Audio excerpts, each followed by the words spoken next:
Mwaramutse muraho abandi tudaherukana muraho. Ubushize twarebye ukuntu wafungura email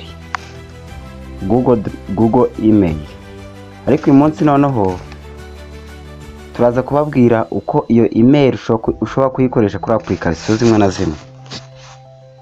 Uyu munsi turareba kuri application yitwa Google Drive. Email mu by'ukuri nababwiye ko ifite umumaro cyane. Iyo umaze gufungura email muri ya phone yawe, akenshi tijya kuri Google Drive. Google Drive uyisangaho. Rero iyo ufite Google Drive ushobora kwibikira amafoto, indirimbo ndetse n'amavideo. Igihe wazata telefone yawe cyangwa bayikwibye ukabasha kubibona. Ati bigenda gute rero? Reba muri telefone yawe, ureba ahantu handitse Drive. Ahandi mu zindi phone usanga handitsemo Google Drive, ariko na phone zazanditsemo Drive. Ukandeho. Numara gukanda kuri Drive, niyo application turi kurebera hamwe ukuntu ibika amakuru yawe neza, video, document, niba ufite ibyangombwa by'ubutaka, ibyangombwa wasabiyeho byose ugashyira kuri Drive. Nta na rimwe bizigera bitakara igihe email yawe ukibuka na password. Ushobora kujya mu yindi ufite machine ugashyiramo email yawe ukabibona rwose. Step ya mbere rero ujya kuri Drive. Turi kureba uburyo rero wabibikaho. Ntabwo kuba ufite telefone ugashyiraho amafoto bitabijya kuri Drive cyangwa warafunguye email. Oya, ni wowe ubwawe ubyikorera. Ujya kuri Drive, wamara kujya kuri Drive ukakanda. Wamara kuhakanda rero muhabona akamenyetso ko guteranya, bivuze kongera ifoto muri ya Drive yawe cyangwa video cyangwa audio, kimwe mu byo ufite nyine kuri telefone yawe by'ingenzi ushaka kubika. Wamara kureba akamenyetso ko guteranya ukagakandaho, ubona ukimara gukanda ku kantu ubona handitse upload, ukabona handitse folder, scan. Ureba hano rero handitse upload ukakanda.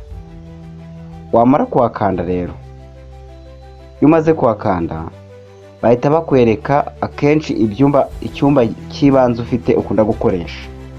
Njyewe bangejeje ku cyitwa download. Bakinyereza kuri download njyewe, ariko wowe ushaka gukoreka ku kindi cyumba usanga ibyo ushobora kubika. Mpisemo ifoto yanjye mfiteho kuri image yanjye mfite na downloadings.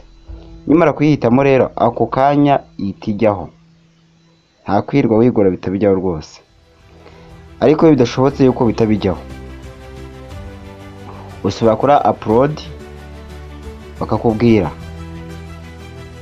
Ukabona anditse ya folder yawe wabonaga batsakureka ku kanya, iyo rero tuyirengagiza ukahita ukanda ahantu handitse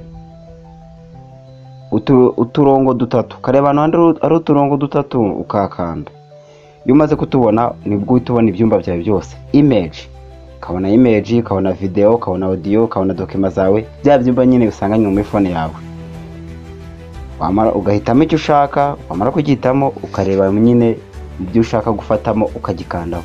Icyo ukanzeho kitakibika neza. Upfa kuba ufite mega zawe, megabyte bitabyikora. Mwakoze kudukurikirana kandi mukomeze gukanda subscribe abatari bayikanda kugira ngo mubashe kugenda mumenya utundi tuntu kuri telefone zanyu. Kuko hari abantu bari baratubaje bati ese ni gute nabika video zanjye igihe ntaye telefone, nazagura indi telefone nashyiramo email yanjye nkahita mbibona. Rero mwabimenye nuko nguko. Ubutaha rero tuziga uko byajya byishyiraho utagombye kubishyiraho. Ukomeze kugira umunsi mwiza.